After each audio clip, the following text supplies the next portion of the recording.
භාග්‍යවත්තු අරහත්තු සම්මා සම්බුදුරජාණන් වහන්සේ තුන්වරක් ශ්‍රී ලංකා භූමියට වැඩම කොට ආරක්ෂාරක වරණ සැලසූ බව සත්‍යයි බුදුරජාණන් වහන්සේගේ බෝධීන් වහන්සේගේ දකුණු ශාඛා වහන්සේ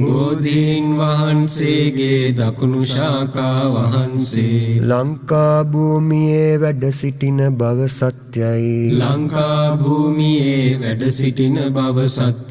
බුදුරජාණන් වහන්සේගේ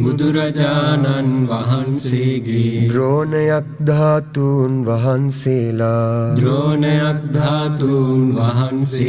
ලලාට ධාතුන් වහන්සේ ග්‍රීවා ධාතුන් වහන්සේ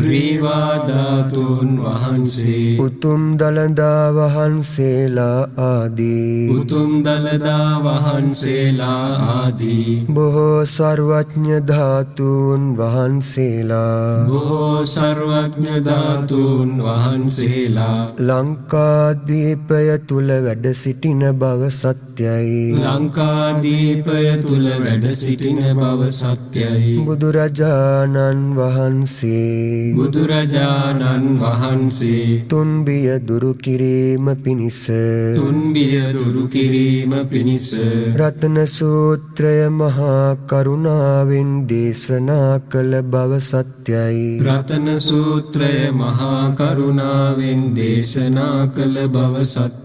අපගේ ආනන්ද මහරහතන් වහන්සේ